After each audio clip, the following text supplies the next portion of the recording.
की उरलेलं अन्न जे अन्नाकरता उपाशी लोक आहेत, जे अन्नाची वाट पाहत आहेत, त्यांच्यापर्यंत वेळेत पोहोचवता येतं. किसी के काम जो आए दुख है, किसी का नाम जीवन है, जो मुश्किल में न घबराए,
हाती घेतलेल्या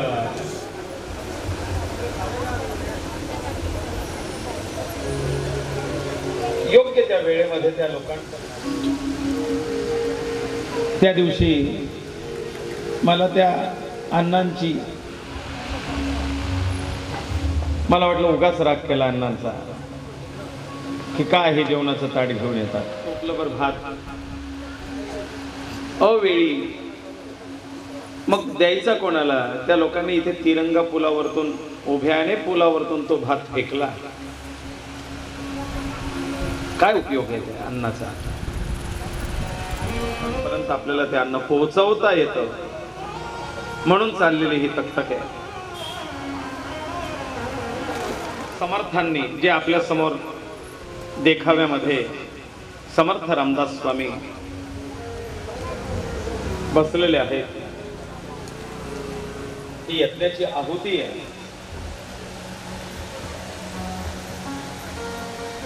आपल्या दैनंदिन जीवनामध्ये आचार पद्धती सांगताना पुराणात सांगितलेलं आहे की मग गृहस्थांनी पंचमहायज्ञ करणं गरजेचं आहे. मी जे धनातून आलेले दोष सांगतोय तसे अन्नातून आलेले दोष आहेत. काय काय आपल्याला त्रासदायक ठरू शकतात. आपल्याकडे 5 प्रकारचे पाप नित्य सांगितलेले आहेत. रोज आपण पाप करतो. ते 5 प्रकारची पाप आहेत. समर्थ सांगतात खंडन पेशनादि पंचसून. खंडन पेशनादि 5 प्रकारचे दोष आपल्याकडे नित्य लागतात. म्हणून हे गृहस्थाश्रमांनो, तुम्हाला हे पंचमहायज्ञ हे प्रायश्चित्तार्थ मी सांगतोय. हे 5 यज्ञ निर्माण केले गेले. याला पंचसून किंवा पंचमहायज्ञ असं म्हटलं जात आहे. मग हे 5 दोष कुठून येतात आपल्याकडे नित्य. आपण नाही म्हटलं तरी हे दोष हे पातक लागत असतात आणि ते करणं अनिच्छेने होतात. एक अग्नीतून येणारा दोष म्हणजे जो आपण रोज, आता चुली नाही राहिल्या. पूर्वी चुलीच्या माध्यमातून यायचा, आता गॅसच्या माध्यमातून येतो. चुलीच्या माध्यमातून येणारं पाप म्हणजे चूल पेटवताना त्या लाकडात, काड्यात, गोवऱ्यात काही जीवजंतू लपलेले असतात आणि त्या अग्नीमध्ये ते जीवजंतू जाळले जातात. त्यांच्या मृत्यूचा दोष. आताही आपण गॅसवर स्वयंपाक करताना काहीतरी सांडलेलं असतं, त्याच्यातून त्याच्या जो मुंग्या येतात किंवा त्या बर्नल मध्ये बारीक कॉकरोच झुरळाचं पिलं ते तयार झालेले असतात आणि आपण गॅस पेटवतो त्यावेळेला ते न कळत जीवहिंसा घडते. अग्नीच्या माध्यमातून येणारा हा दोष. दुसरा आहे दळण दळताना. आपण दळण करतो, पूर्वी ते जात्यावरती दळलं जायचं.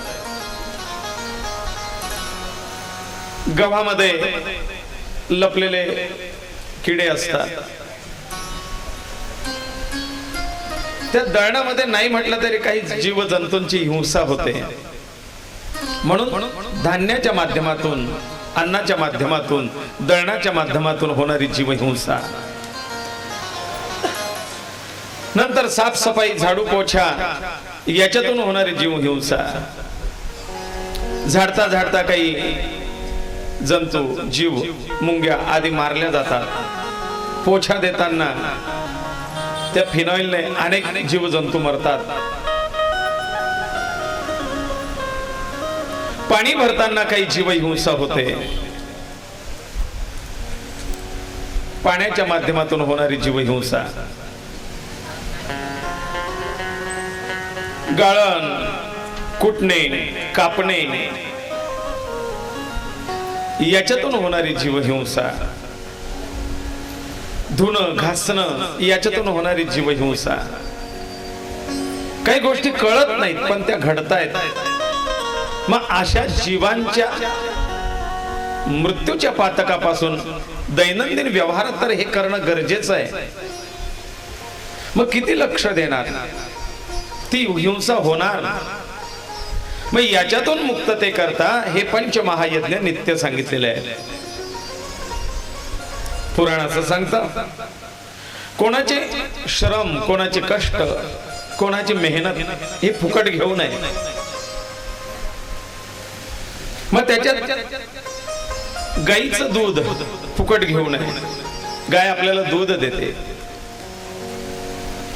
बैलाचे श्रम फुकट घेऊ नये. तो राबतो म्हणून पीक घेता येते. कुत्र्याची राखण फुकट घेऊ नये. वृक्षांची फुलं फळं फुकट घेऊ नये.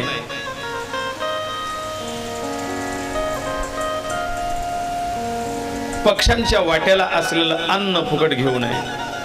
आपण जे पेरलेलं आहे त्याच्यावरती पक्ष्यांचा सुद्धा अधिकार आहे.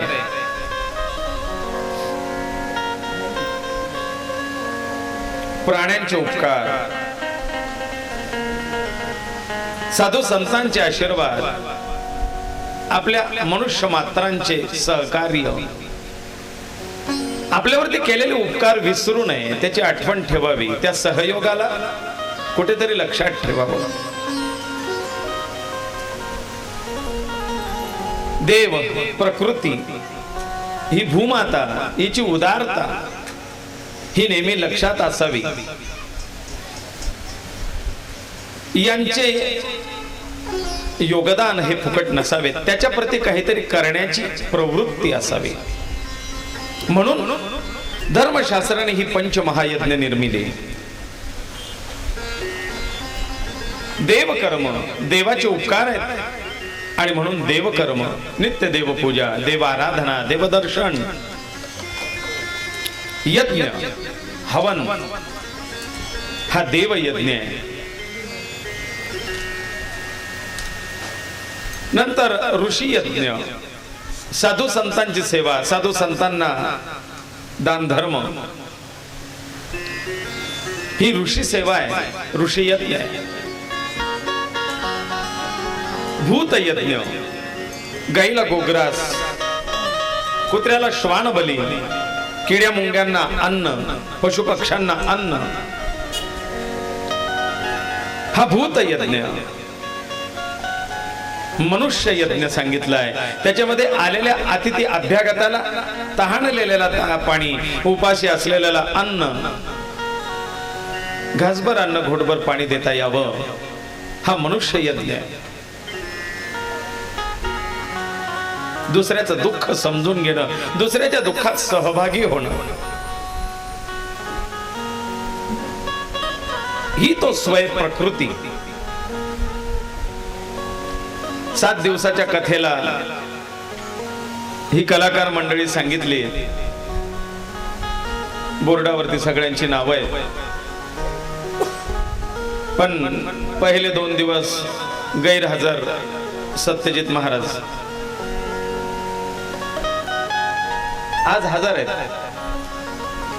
पण 20 तारखेला कथा सुरू होणार आहे. 19 तारखेच्या रात्री 11 वाजता त्यांचा फोन आला, गुरुजी वडिलांना ऍडमिट केलेलं आहे, परिस्थिती गंभीर आहे, जर डॉक्टरांनी थोडं सांभाळता येण्यासारखा असा होकार दिला तर मी कथेला जरूर येईन, नाहीतर एखाद दिवस 2 दिवस मी येऊ नाही शकणार. म्हटलं काही हरकत नाही, आधी तुमचा धर्म आहे, तुमच्या वडिलांची सेवा, पितृसेवा, आधी ती सेवा पार पाडवा, मग आपली ही धर्मसेवा करू. आज सकाळी फोन आला, वडील आहेत ICU लाच आहेत, पण आता स्टेबल आहेत, मी आजपासून कथेला येतो. अवश्य या. जर तुमच्या दुःखाला आम्ही समजून नाही घेणार, तुमच्या त्या परिस्थितीला आम्ही समजून नाही घेणार, तर मग धर्म काय? दुसऱ्याच्या संकटाच्या, दुःखाच्या परिस्थितीमध्ये सहकार्य करणे हा मनुष्य यज्ञ आहे. पितृयज्ञ सांगितलाय, आपल्या वाडवडिलांच्या प्रती, आपल्या पूर्वजांच्या प्रती, जे मृतात्मे त्यांच्या प्रती आदरभाव, श्रद्धाभाव ठेवून त्यांच्या प्रती काहीतरी देऊ करणं लागणे, त्यांचा एक आदर मनात असणे आणि त्या निमित्ताने श्रद्धेने केलं जाणारं कार्य, म्हणून त्याला नाव दिलं श्राद्ध. हा झाला पितृयज्ञ. अशी ही 5 यज्ञ नित्य सांगितलेली आहे. गृहस्थाश्रमांनी ही 5 यज्ञ करावेत. देवयज्ञ, मनुष्य यज्ञ, ऋषी यज्ञ, भूत यज्ञ, पितृयज्ञ.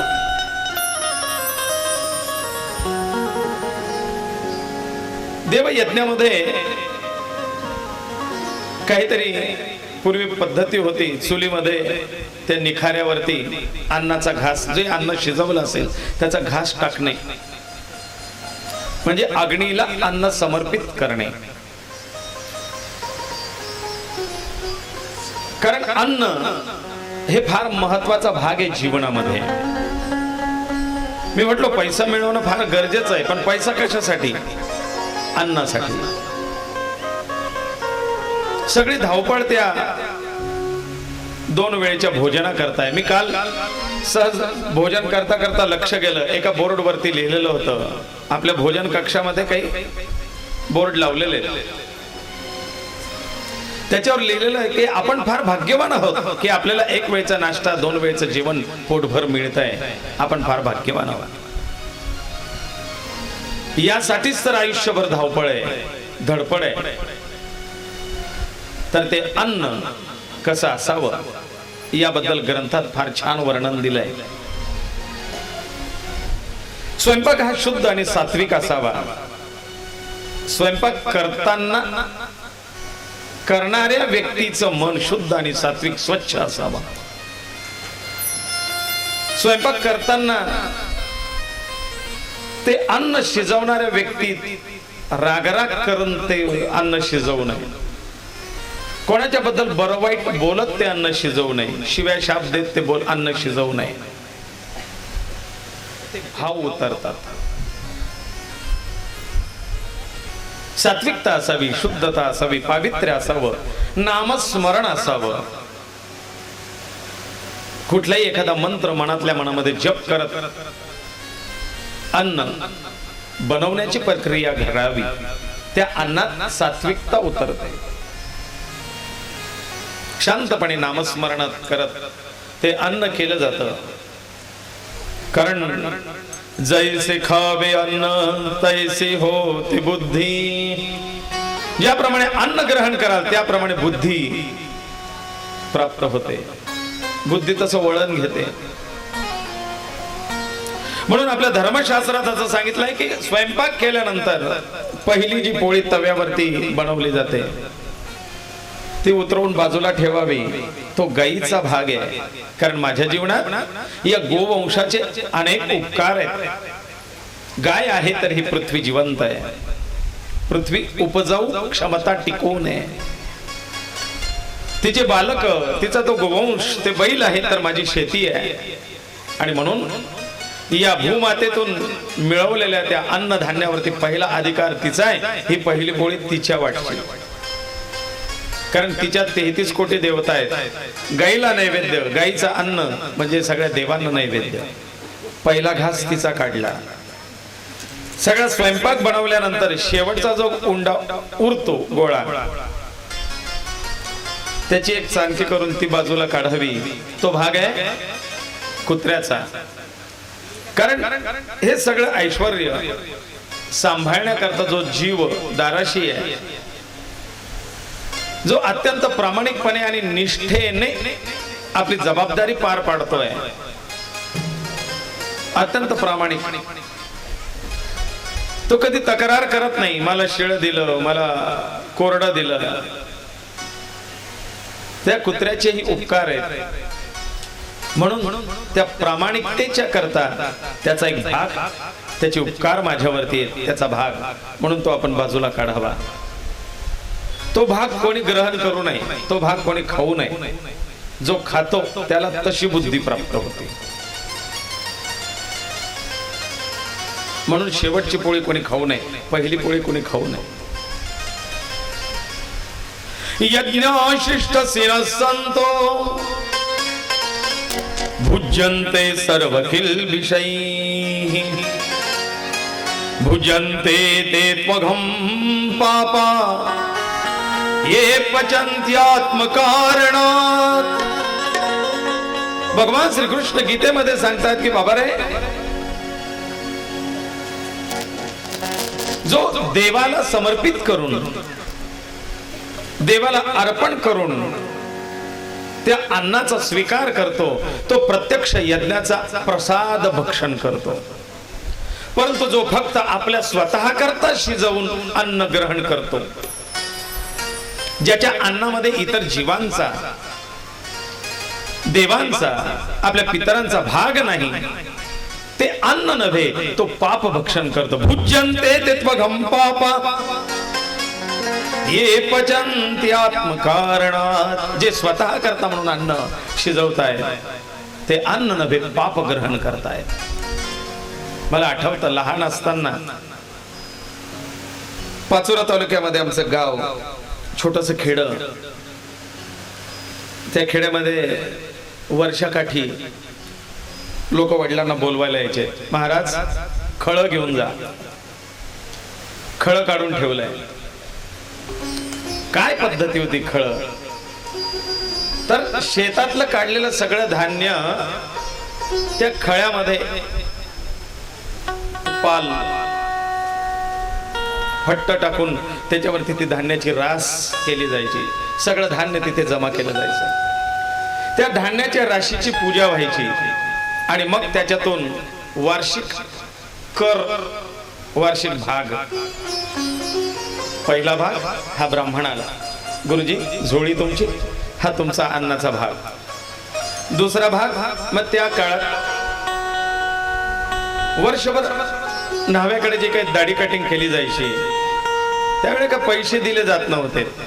मग ते अन्न आणले का तुमची गोणी, पोत, पिशवी, हा तुमचा वर्षाचा भाग न्हावी बुवाला दिला जायचा. गावातला फकीर असायचा, त्या फकीराला एक भाग दिला जायचा. नंतर देवाचा भाग काढला जायचा, हा गावातल्या देव मंदिराच्या दिवाबत्तीचा भाग. ते सगळं अर्पण केलं जायचं.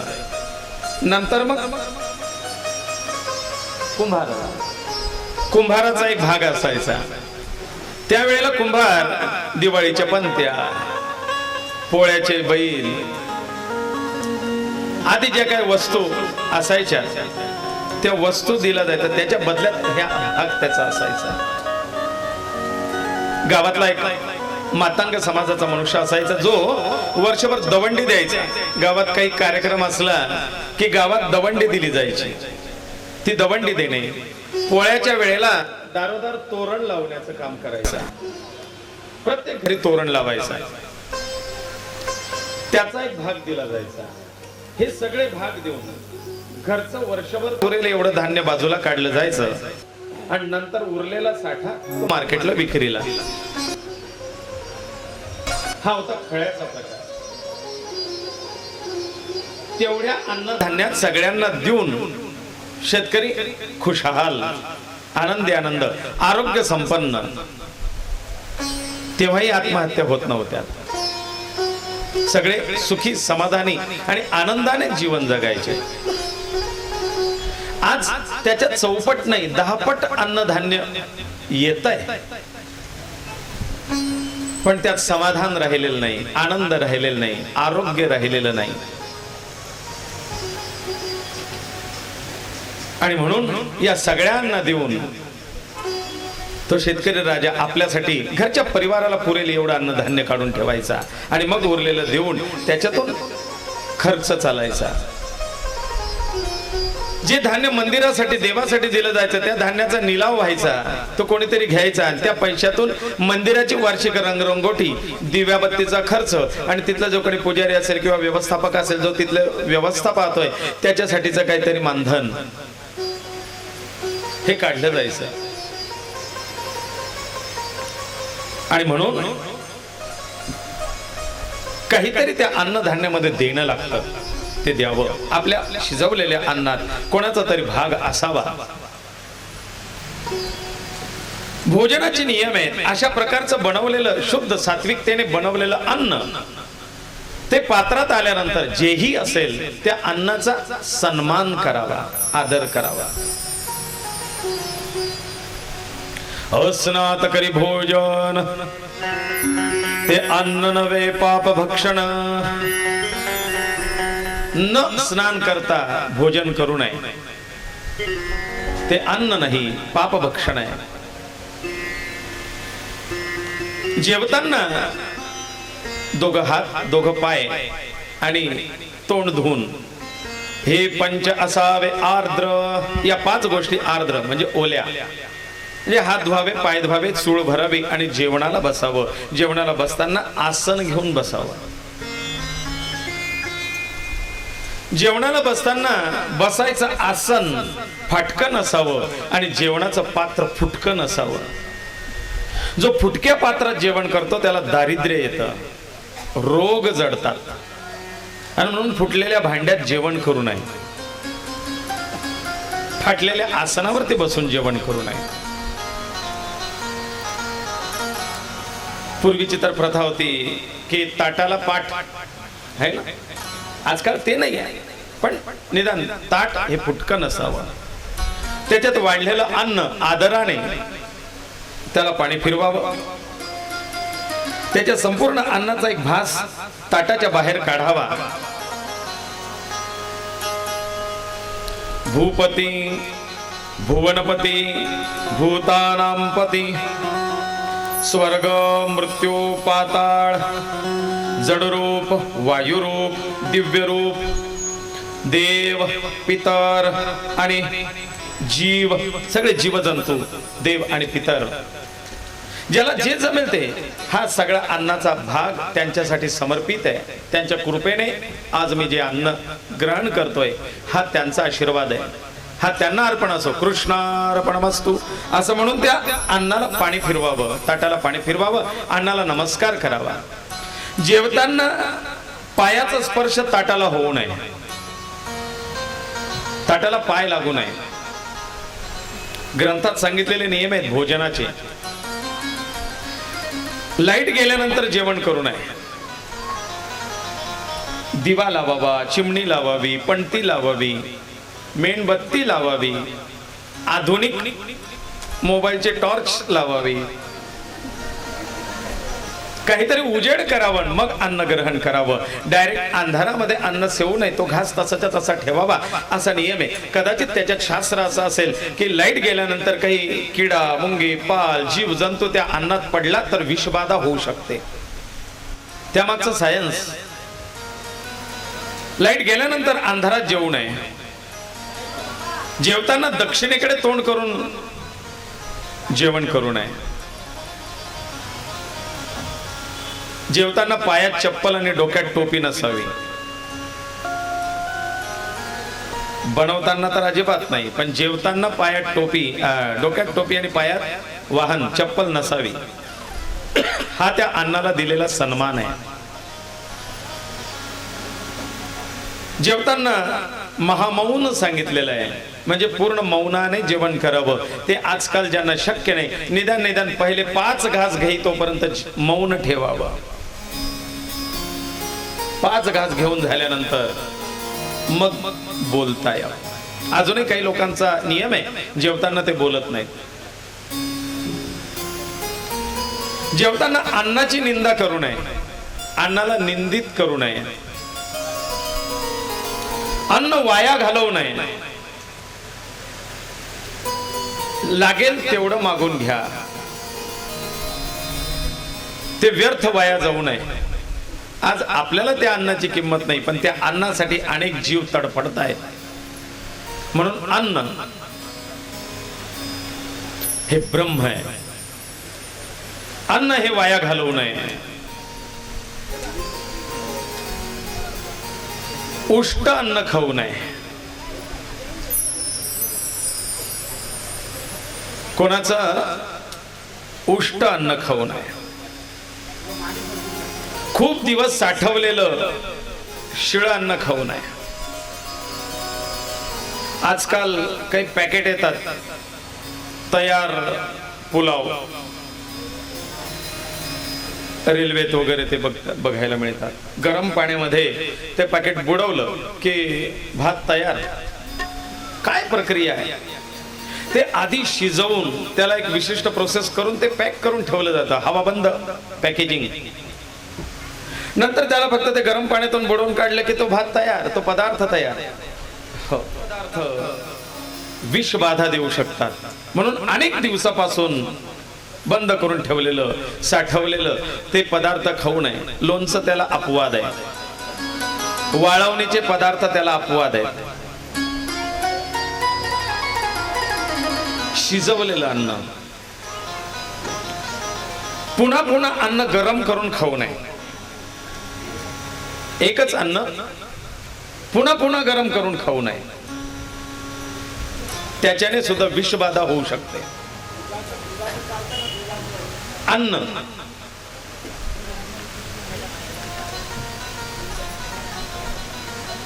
त्यानंतर रात्रीच्या वेळी दही खाऊ नये. जो रात्री दह्याचं सेवन करतो लक्ष्मीचा ऱ्हास होतो, लक्ष्मी सोडून जाते. म्हणून रात्री दही फोडू नये आणि रात्री दही खाऊ नये.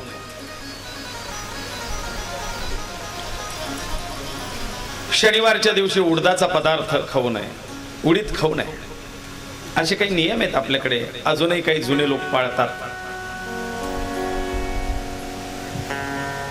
रात्री कणिक मळून ठेवू नये. सकाळी लवकर स्वयंपाक करायचा, मग रात्री कणिक मळून उंडा फ्रीज मध्ये ठेवून द्या आणि सकाळी पटकन त्याच्या पोळ्या बनवता येतील.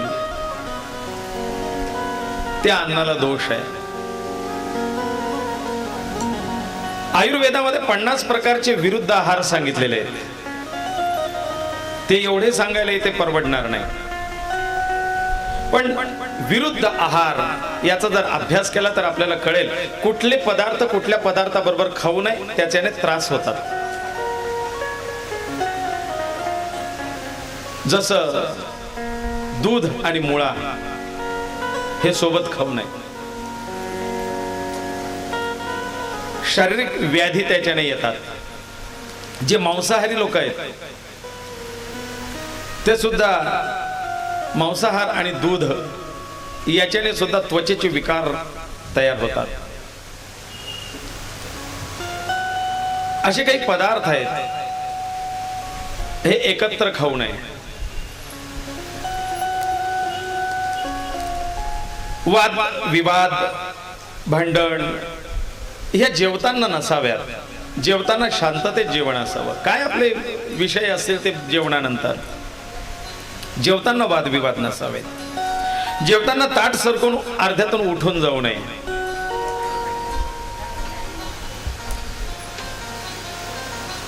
ज्या अन्नाकरता आपली अखंड धावपळ आहे त्या अन्नाला मान देऊन शांततेत ते अन्न ग्रहण करावं. त्याच जेवणाच्या वेळेला जर शांतता नसेल तर आयुष्यभराची धावपळ व्यर्थ आहे. म्हणून भोजन हे शांततेत असावं. आयुर्वेद तर सांगतं 32 वेळेला एक घास खाऊन खा. एवढी निवांतता कुठे? पण फक्त तो एक अर्धा तास शांत असावा. जेवणाला सन्मानाने जेवण करावा.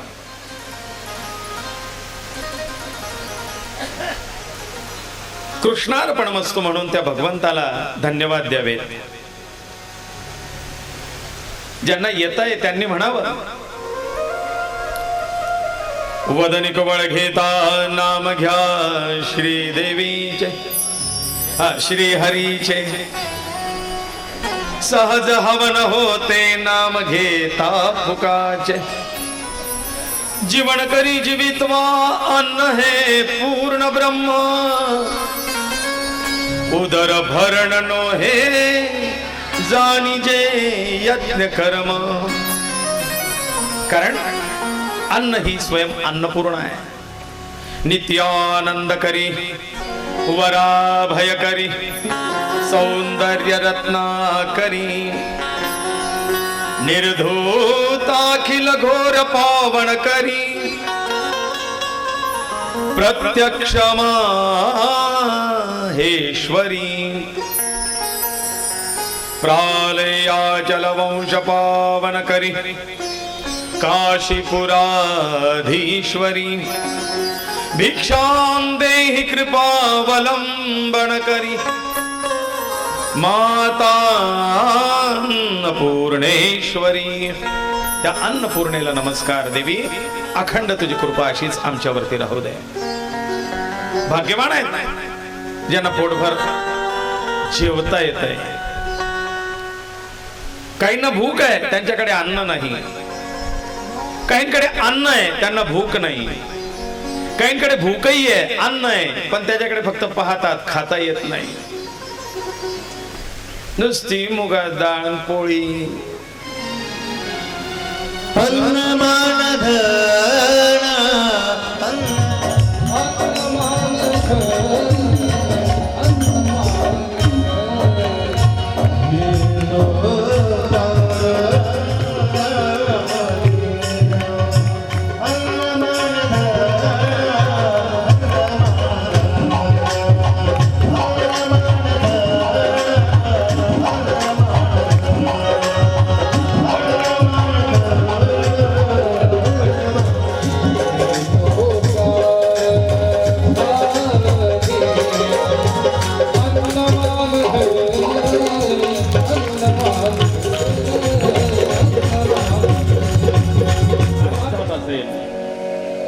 त्याला ते अन्न पोटभर मिळत आहे. आपण भाग्यवान आहोत. अन्न याचा मान. मग आपले दैनंदिन व्यवहार आहेत, आचार सांगितलेला आहे. नित्य प्रत्येकाचा जीवन सदाशिव तो म्हणजे विद्यार्थी. विद्यार्थ्याचं परम कर्तव्य विद्यार्थी दशा कुठपर्यंत, ब्रह्मचारी दशा कुठपर्यंत. देवाने दिलेल्या 100 वर्षाच्या ॲव्हरेज मध्ये 4 टप्पे पडलेत आणि हे 4 आश्रम नेमून दिलेत. 1 ते 25 वय वर्ष ब्रह्मचारी आश्रम, 25 ते 50 गृहस्थाश्रम, 50 ते 75 वानप्रस्थ आणि 75 ते पुढे 100 संन्यासाश्रम. प्रत्येकाची कर्तव्य. आणि विद्यार्थी म्हणजे त्या ब्रह्मचार्याचं कर्तव्य आहे ज्ञानार्जन करणं. हा पहिला अधिकार आणि प्रथम कर्तव्य विद्यार्थ्याचं आहे. ज्ञानार्जन मिळेल तिथून शिकावं, विद्या घ्यावी. तसं तर मनुष्य आयुष्यभर विद्यार्थी आहे, पण खरा अधिकृत त्याचा कालावधी त्याला वय वर्ष 25. जेवढं जास्तीत जास्त शिकता येईल तेवढा स्टोर वाढवा. सेवा हे दुसरं कर्तव्य आहे. विद्यार्थी दशेमध्ये सेवेला कधी नाही म्हणू नये. सेवाभाव असावा. कुठल्याही कार्याला तत्पर, पटकन. आणि तिसरं संयम. विद्यार्थी दशेमध्ये असताना संयम फार महत्वाचा आहे. संयमाचा अभ्यास असावा. मग तो बोलण्यावरती असेल, खाण्यावरती असेल, वागण्यावरती असेल, इंद्रियांवरती असेल. संयम हा विद्यार्थी दशेमध्ये फार महत्वाचा आहे. मोठमोठाले फोडिता खडक, तेथे सापडती बेडूक, तेथे नसल्या अल्पही उदक, जगे कैसा नवलकी. मोठमोठाले खडक फोडल्यानंतर त्याच्यातून बेडूक निघतात. दगड फोडल्यानंतर पण त्या दगडात पाणी नसताना तो बेडूक जगतो कसा, हे जसं त्याचं खडतर जीवन आहे त्याप्रमाणे विद्यार्थ्याची विद्यार्थी दशा सांगितलेली आहे. विद्यार्थी दशा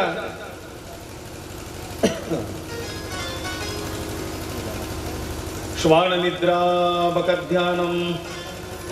कुत्र्यासारखी झोप असावी, बगड्यासारखं ध्यान असावं, कावळ्यासारखी दृष्टी असावी,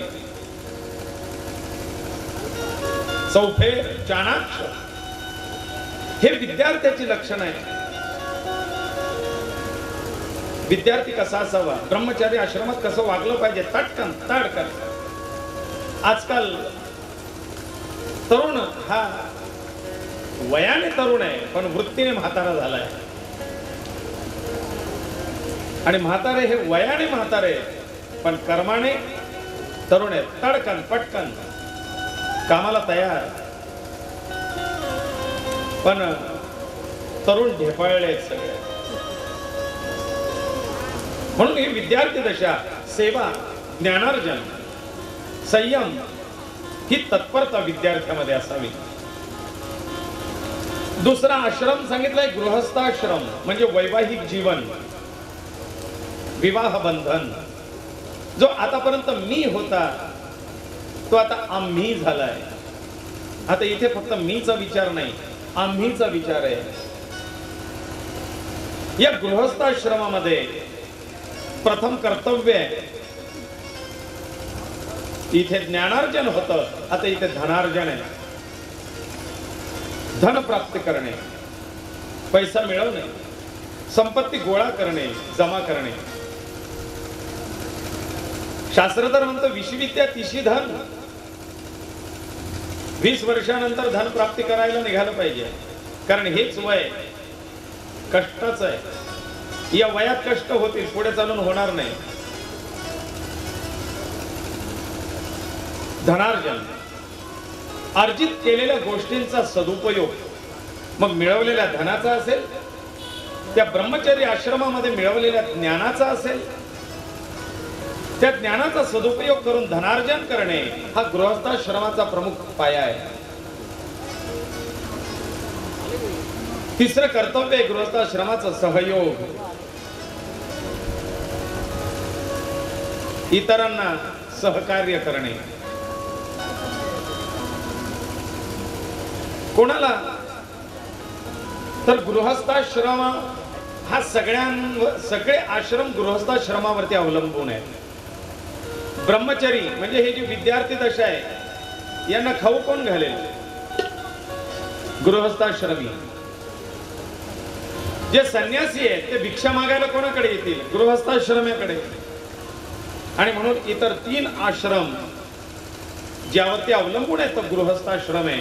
म्हणून सगळ्यांना सहयोग करणे, सहकार्य करणे, योगदान देणे हे गृहस्थाश्रमाचं कर्तव्य आहे. आणि उपभोग आहे त्या गोष्टीचा आनंद घेणे, उपभोग घेणे हे सुद्धा गृहस्थाश्रमातच. कारण विद्यार्थी दशेत तो आनंद घ्यायला वर्ज सांगितलेला आहे. नाही, कारण विद्यार्थी दशा असे सांगितलेली आहे, सुखार्थीन कुतो विद्या, विद्यार्थीन कुतो सुखम. ज्याला सुखाची इच्छा आहे त्याला विद्या मिळणार नाही, आणि ज्याला विद्येची तळमळ आहे त्याला सुखाला पारखवावं लागतं. त्याने सुखाची परिभाषा सोडायची. पहाटे लवकर उठण्यापासून त्याने झोपेचं सुख सोडावं लागतं, लवकर उठावं लागतं, तेव्हा विद्या आहे. सुग्रास भोजन सोडावं लागतं, माधुकिरी मागावी लागते, तेव्हा विद्या आहे. आणि म्हणून जे त्या वेळेला वर्ज केलं होतं सुखोपभोग, त्या भोगाचा भोग घेणं, त्याचा उपभोग घेणं हा गृहस्थाश्रम आहे. आता सुग्रास भोजन, 4 प्रकारचे पदार्थ रोज जेवण करणं, मिळव, कमव आणि खा, हा म्हणजे गृहस्थाश्रम आहे.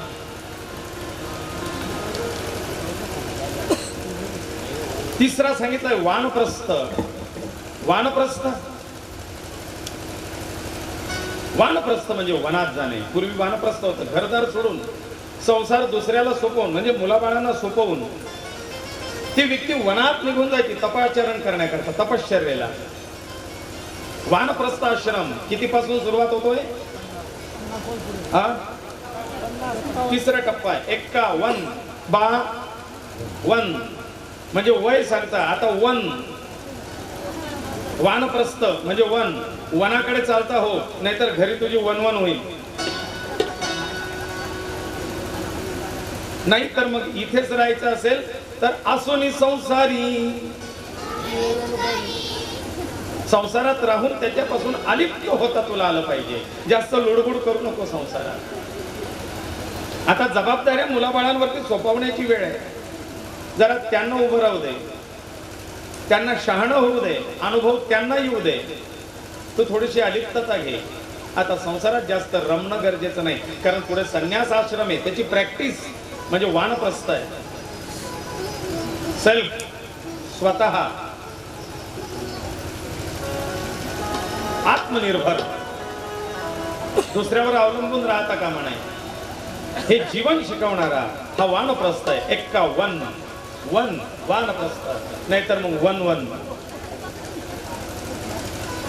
बसा ना गुच्चो, समजत नाही काय नाही तुम्हाला, कशाला बडबड मध्ये चाललाय ना पोरांचं. नाही रे भाऊ, त्यांना काही अक्कलच नाही. म्हणजे आतापर्यंत येणे घडवलं त्याची अक्कल त्यांनी काढली.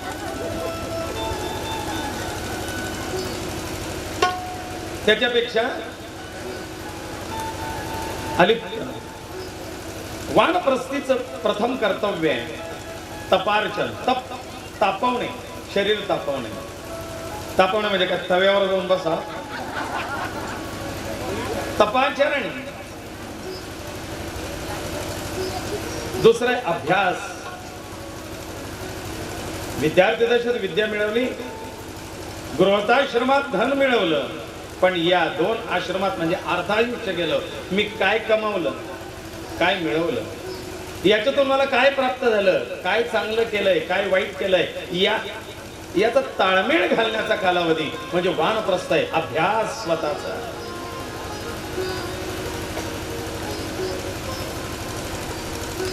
खरोखर मी जीवन जगलो. मी एक वाक्य सांगितलं होतं त्या वानप्रस्थामध्ये कोणीतरी एकदा नसलेले केस ठीक करण्याचा प्रयत्न करत होता. आरशासमोर उभं राहून आहे ते 2-4 आणि त्यावेळेला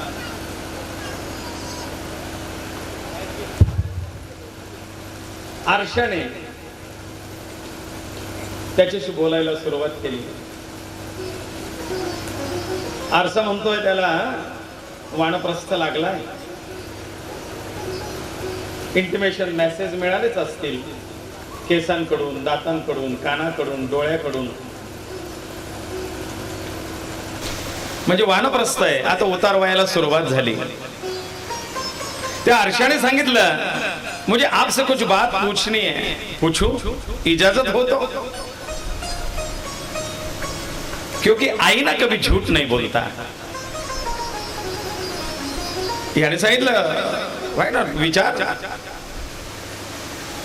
आईना कहता है मुझे आपसे कुछ बात पूछनी है, बुरा न लगे तो मैं पूछूं. अरे पूछो.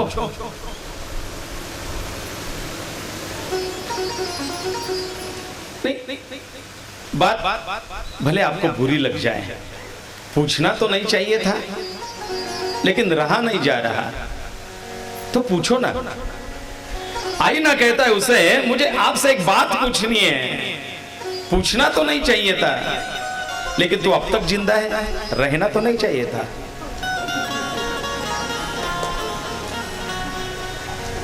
काय कमावलं याचा अभ्यास म्हणजे वानप्रस्थ आहे. आपण 75 साजरी करतोय, 71 साजरी करतोय, 85 साजरी करतोय, सहस्र चंद्र दर्शन साजरं करतोय. पण हे करण्यायोग्य आहोत? काय केलंय मी असं की हा महोत्सव व्हावा? नाहीतर दुःखप्रद तो जीवन, तो वाढदिवस. माझ्या आयुष्यातला 1 वर्ष फुकट गेलाय. काहीच करू नाही शकलो मी. भरकन 1 वर्ष निघून गेला आयुष्यातलं. पण आपण आनंद साजरा करतोय, तर आनंद साजरा करण्यासारखे आपले कर्म असावे. खुशाल आनंद साजरा करावा, पण त्याप्रमाणे जगणं असावं. स्वावलंबन, स्वतःचा अभ्यास म्हणजे वानप्रस्थ आहे. मग 75 नंतर सुरू होतो तो संन्यास. संन्यास म्हणजे जे आहे त्याच्यावरती पाणी सोडून देणे, समर्पण, कशातही न अडकणे म्हणजे संन्यास आहे. संन्यास म्हणजे त्याग आहे, भोग नाही. आजकाल संन्यास म्हणजे भोग झालाय. जे गृहस्थाश्रमाला नाही ते संन्यासाश्रमाला आहे. संन्यास म्हणजे त्याग. तन्मे मनः शिवसंकल्पमस्तु. सोडून दिला, घर सोडलं, दार सोडलं, नातेवाईक सोडले, नाते गोते, सुख दुःख सगळं काही सोडलं. संन्यासाला शेंडी सुद्धा कापून टाकावी लागते. तो ब्राह्मण असला तरी त्याला जानवं कापून टाकावं लागतं. त्याला जानवं धारण करता येत नाही, त्याला शेंडी धारण करता येत नाही. त्याला ना मुलाचं सुतक, ना आईचं सुतक, ना बापाचं सुतक, न आनंद, न दुःख, न सुतक, न स्वैर. त्याला नाव आहे संन्यासी. तो संन्यास आश्रम जगता आला पाहिजे. त्याचं पहिलं कर्तव्य त्याग, समर्पण. दुसरा आहे निग्रह, कंट्रोल. आणि तिसरा आहे उरलेलं उर्वरित आयुष्य फक्त देवदेश आणि धर्मासाठी आणि त्या भगवान परमात्म्याच्या आदेशाची वाट पाहत उरलेलं आयुष्य जगावं. अनाचारेण मालिन्यम, अविचारेण मूर्खता, आचार विचारयोर योगा, सदाचार स उच्यते. अनाचाराने मालिन्य येतं, अविचाराने मूर्खता येते. पण जे आचार विचार पूर्वक जगणं आहे त्याला सदाचार असं म्हणावं. आणि हे सदाचारी जीवन आपल्याला हे पुराण शिकवतंय.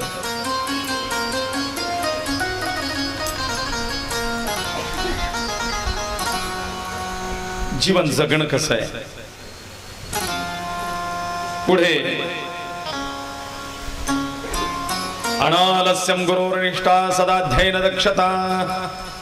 विद्यार्थी अनालस्यम त्याने आळस करू नये, गुरुवरती निष्ठा ठेवावी, सदा अध्ययन दक्षता अध्ययनामध्ये रत राहावं, तो खरा विद्यार्थी. गृहस्थाश्रम, गृहस्थाश्रमाचं कर्तव्य सांगितलंय काय. सानंदम सदनम. घर कसं असावं, सानंद आनंद भरलेलं. सानंदम सदनम सुदाच सुदिया कांता प्रिय भाषिणी. सन्मित्रम सधनम स्वयोषितिरति चाज्ञापरा सेवका. सन्मित्रम चांगले मित्र असावे, आनंदपूर्ण व्यवहार वातावरण असावं घरात. चाज्ञापरा सेवका, सेवक असावे आज्ञापरायण. सधनम धनाने ऐश्वर्याने घर भरलेलं असावं. आतिथ्यम देवपूजनम प्रतिदिनम. त्या घरामध्ये अतिथींचा नेहमी सन्मान असावा, त्या घरात देवकार्य पितृकार्य नेहमी चालावं. मिष्टान्नपानम गृहे. त्या घरामध्ये सुग्रास भोजन असावं, भोजनाचा आनंद घेता यावा. साधो संगमुपासते हि सततम. ज्या घरामध्ये नेहमी साधू संतांचं येणं जाणं असावं. धन्य गृहस्थाश्रमा. तो गृहस्थाश्रम धन्य. त्या गृहस्थाश्रमाला गृहस्थाश्रम म्हणावं, नाहीतर भकास. ते गीत आहे. येणाऱ्याला पाणी द्यावे, मुखात वाणी गोड हवी. कसा असावा गृहस्थाश्रम. जाणाऱ्याला फिरुनी येण्याविषयी ओढ हवी. ऐसा प्रेमळ माणुसकीचा झरा वहावा मनामध्ये. आपुलकीच्या नात्यामधून स्नेह जपावा मनामध्ये. आपुलकीच्या नात्यामधून स्नेह जपावा मनामध्ये. भांड्याला लागतेच भांडे विसरून जावे क्षणामध्ये.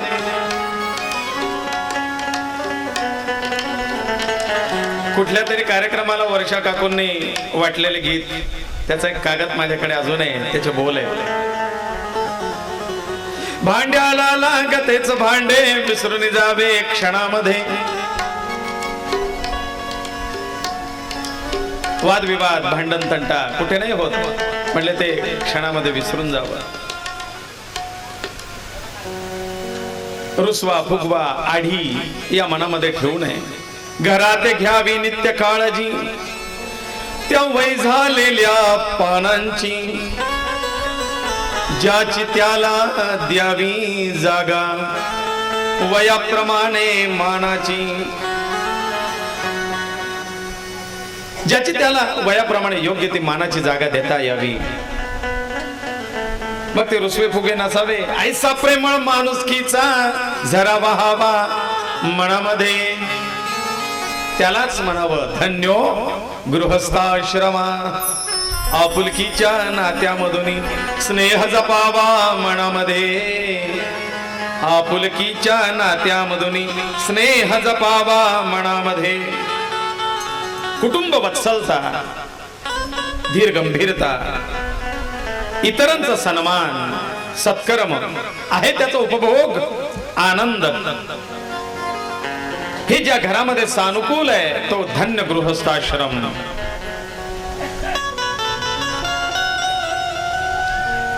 नाहीतर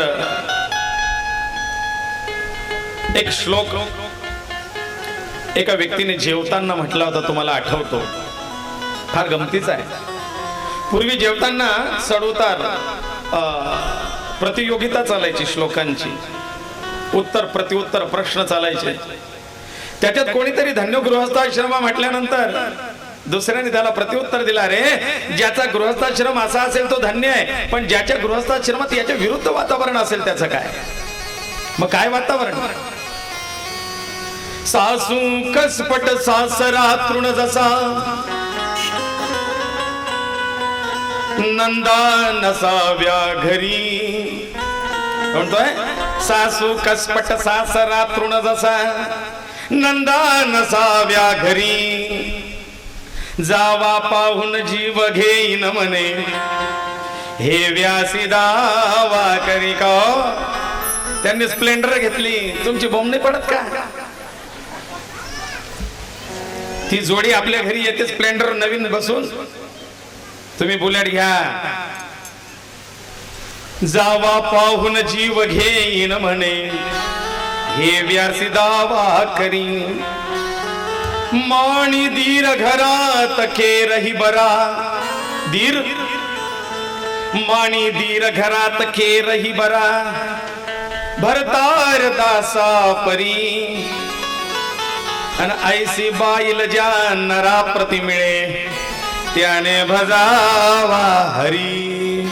गोपाल कृष्ण भगवान की जय. त्याच्यासाठी त्याने संन्यास घ्यावं म्हणले. हा काय गृहस्थाश्रम झाला? तीर्थयात्रा, तपाचरण, वानप्रस्थाचं, गृहस्थाश्रमाचं, ब्रह्मचार्याचं, संन्यासाची वेगवेगळी परम कर्तव्य या ठिकाणी दिलेली आहे. सांगायला भरपूर आहे,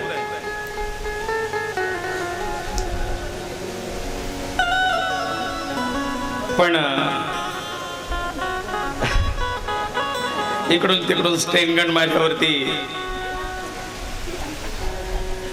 आज संधी द्यायची आहे. गृहस्थाश्रम, वानप्रस्थ, संन्यास आणि ब्रह्मचारी याची परम कर्तव्य समजावून घेता घेता आपल्याला उद्या मृत्यूकडे वळायचं आहे. उद्या मृत्यू समजावून घ्यायचा आहे. मृत्यू म्हणजे जीवनातलं शाश्वत सत्य आहे. हा मृत्यू कसा यावा, मृत्यू ही सुंदर करता येतो, तो कसा करावा, मृत्यूला सामोरं कसं जावं, मरण कसं स्वीकारावं, मृत्यूची तयारी कशी करावी, या सगळ्या गोष्टी आपल्याला उद्या पाहायच्या आहेत. उद्या ऐकूया. आज आपल्याला आपले जाधव काका, शीघ्रकवी पोद्दार काका आणि येवले ताई, मी जे सुरुवातीला तुम्हाला सांगितलं, त्यांना संधी द्यायची आहे. म्हणून कथेला थोडा आज 15-20 मिनिटं आधी विराम घेत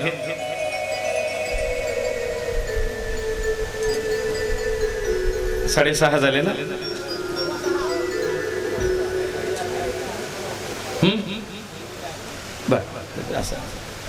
तर त्याच्याकडे आपण वळणार आहोत. म्हणून पूर्व सूचना दिली की आता त्या मंडळींचा छान कार्यक्रमाचा आनंद घ्यायचा आहे. पण आपल्याला या जीवन जगण्याची जी प्रेरणा, कला, ही ज्यांच्याकडनं प्राप्त होते. गृहस्थाश्रम कसा असावा कोणी सांगितलं आपल्याला? तुकोबाराय, ज्यांच्या जीवनात अनेक संकट आले, हो, पण तरीही त्यांनी त्या संकटावरती मात करत गृहस्थाश्रम छान करत परमात्म्याची प्राप्ती करून घेतली. वैराग्य जीवन कसं असावं स्वामी विवेकानंद आणि समर्थ रामदास स्वामी यांनी आपल्या आचरणातून आपल्याला सांगितलं आहे. या संतांनी जीवनाबद्दल, जीवन जगण्याबद्दल सगळ्या आश्रमाच्या लोकांना, अगदी विद्यार्थ्यापासून तर संन्यासापर्यंत सगळ्यांना उपदेश केलेले आहेत. सात्विक आणि संयमी जीवन कसं असावं, सात्विक आणि संयमी जीवन कसं असावं,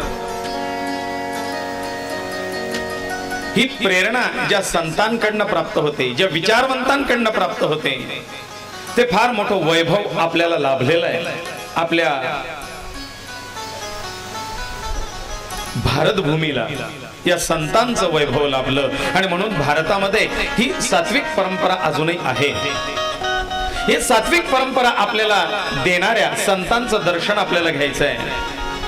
काल आपण ज्यांचं आठवण काढली साने गुरुजी है ना, यांनी सुद्धा आसोनी संसारी, ते संसारिक होते पण तरीही त्यांनी किती अमौलिक विचार आपल्याला दिले. या थोर विचारवंत समाज सुधारक अशा संतांचं दर्शन आपल्याला सजीव देखाव्यामध्ये घ्यायचंय. एक सुंदर भजन होईल, त्या देखाव्याचा आपण आनंद घ्या आणि मग पुढच्या विषयाकडे वळायचं.